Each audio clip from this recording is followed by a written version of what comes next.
கிளாசிஃபைடான files வந்து என்னால் முடிஞ்ச அளவுக்கு உங்களுக்கு கேட்டதுனால நான் எடுத்து கொடுக்குறேன். அது மட்டும் இல்லாமல் நான் எதிர்பார்க்கல எவனோட ஃபைல்லாம் ஹை ரேங்கிங் ஹண்டர்ஸோட லிஸ்ட்டில் கிளாசிஃபைடாக வச்சிருக்காங்க. அதான் எனக்கு புரியல. என்னோட பக்கம் இவ்வளோ யோசிக்கிறான், கை கெட்டது வாய் கெட்டாமல் போயிடுச்சு. அவனை பற்றி தெரிஞ்சுக்கலாம் பார்த்தா இப்படி ஆயிடுச்சு. இன்னும் நிறைய கில்ஸ் வந்து அவனை பற்றி நிறைய இன்ஃபர்மேஷனை தெரியணும்னு ஆர்வமாக இருப்பாங்க. அது மட்டும் இல்லாமல் அசோசியேஷன் பொறுத்த வரைக்கும் அவனுடைய இன்ஃபர்மேஷனை யாருக்கும் தெரியாமல் பார்த்துக்கிறாங்க. ஆனால் வெளி உலகத்துக்கு அவன் ஒரு ஈரன் கண்டர் உண்மையிலே யாரு தான் அவன் ஏதோ தப்பா இருக்குன்னு சொல்லிட்டு அப்புறம் அவள் அவன் ஹீரோட நினப்பில் போயிட்டு பெட்டில் படுத்துக்கின்னு அவன் யாரு தான் அவன் சொல்லிட்டு யோசிச்சுட்டு இருக்கேன். நான் இது வரைக்கும் ஸ்மெல் பண்ணதுலேயே அவனோட ஸ்மெல் வந்து ரொம்ப நல்லா இருந்துச்சு அப்படின்னு அவன் ஒரு தினசா சொல்ல ஹீரோவும் இப்போ பிரசன்ட் டைம்ல யோசிச்சுட்டு இருக்கான். செஞ்சு வேலைக்கு போலாமா, கொஞ்சம் சாப்பிட்றியாடான்னு சொல்லிட்டு அவனுடைய நண்பர்கள் கேட்கற மாதிரி அவனோட கணக்கு தெரிய இப்போ மைனிங் பண்ற குரூப் கூட இருக்கேன். சஞ்சன் வேலைக்கு போலாமா, இன்னைக்கு நான் வேலை ஆரம்பிக்க போதுன்னு சொல்லிட்டு இவங்க கேட்க மனுஷன் கொஞ்சம் ஃபீல் ஆயிடுறான். அதே மாதிரி இன்னைக்கு கட்டாயம் பண்ணி லஞ்சில் ஜாயின் பண்ணிக்கிறேன். ஆமா ஆமா என்னோட பக்கம் இந்த மைனிங் டீம்லயே நம்ம ஹீரோ கிட்ட பிரச்சனை பண்ண அந்த ஆளை கொஞ்சம் ஹீரோ மேல கண்ணு வச்சுட்டு இருக்கான். இவன் உண்மையில ஈரக்கா இருப்பானா. அதுக்கப்புறம் மார்னிங்ல வேலையை ஆரம்பிக்கிறதுக்காக இண்டஸோடைய கில்டு சார்பா ஒருத்தாந்தத்துக்கு வந்திருக்கான். Strike team B.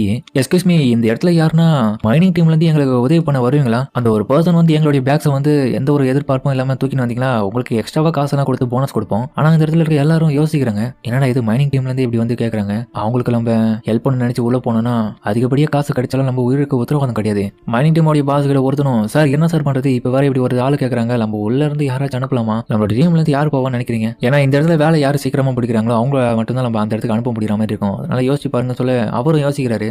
நேத்து வந்து 2 மணி நேரத்திலேயே சங்கு வந்து அவனுடைய வேலையை முடிச்சிட்டான். ஒரு வேலை அவனுக்கு வாய்ப்பு கிடைச்சா அவன் போவானு சொல்லிட்டு அவன் யோசிச்சு வச்சிருக்கேன். ப்ளீஸ் யாராச்சும் எங்களுக்கு வந்தீங்கன்னா உண்மையிலே நல்லா இருக்கும். உங்களுக்கு எக்ஸ்ட்ரா ரிஸ்க் இருக்கிறதுனால நாங்கள் அதிகப்படியே பணம் உங்களுக்கு தருவோம். எல்லாரும் யோசிக்கிறானுங்க. கண்டிப்பா முடியாதுன்னு சொல்லிட்டு ஹீரோவும் கையை தூக்குறான். நான் வேணா வரட்டுமா? இதை பார்த்துட்டு எல்லாரும் ஷாக வராங்க. என்னது இவன் போறான்றான். 2 நண்பர்களும் கேட்கறாங்க, டேய் சஞ்சன் என்னடா பாதி மாதிரி பண்ணிட்டு இருக்க, நீ வேற ஈரா கண்டது உள்ள போயிட்டு மாடி நீ தான் ஆயிடுச்சு, எங்களுக்கு பயமா இருக்கு. உனக்கு உண்மையில அக்கறையில சொல்றோம், தயவு செஞ்சு போவாதரா. பரவாயில்ல சார், அவங்க பேகை மட்டும் தானே தூக்கணுன்றாங்க. அந்த இடத்துல ஹை ரேங்க் பீஸ் எல்லாம் இருக்கும்போது இந்த இடத்துல இருக்கிற ஹண்டர்ஸ் எல்லாமே ரொம்பவும் ஹை ரேங்கா கொண்டவங்களா தான் இருக்காங்க. அதனால எனக்கு எந்த விதமான பிரச்சனையும் இல்லை, எதுவும் எனக்கு ஆகாது, கவலையும் படாதீங்க. ஆனா ஹீரோ யோசிக்கிறான், கண்டிப்பா அனதர் ஸ்ட்ரைக் டீமா இருந்தாலுமே தூரத்துல இருந்து உங்களுக்கு எதனா ஆச்சுன்னா நான் ஹெல்ப் பண்ண முடியும். ஏன்னா இது ஒரு 8 ரேங்க் டஞ்சன், அதே மாதிரி நானும் லெவலில் பார்க்கலாம் கூட இருந்து. அப்புறம் அந்த வேலைக்கு எடுத்தாலும் இவருடைய ரேங்க் என்ன, அட என்னப்பா நீ வேற, இவன் வெறும் ஈ ரேங்க் தான், ஈ ரேங்க் இருக்கே இப்படி வரணும்ன்றான். அப்படியா, இவனால முடியும்னா எனக்கு பிரச்சனை இல்லை. ஹலோ, உங்களை பார்த்ததுல ரொம்ப சந்தோஷம். என்னோட பேர் வந்து சன் கின் ஹோன், நான் தான் இன்னைக்கான ஸ்ட்ரைக் டீமோட லீடர். அப்படியா, என்னோட பேர் சஞ்சன் போ. அதுக்கப்புறம் ஹீரோ பேக்கை தூக்கி உங்களால மேனேஜ் பண்ண முடியுதா? உங்களுக்கு எந்த விதமான ப்ராப்ளமும் இல்லையே? எந்த விதமான ப்ராப்ளம் இல்லை, நான் தூக்கிட்டு வரேன். ஹீரோ மனசுல யோசிக்கிறான், எஸ்டே பார்த்ததை விட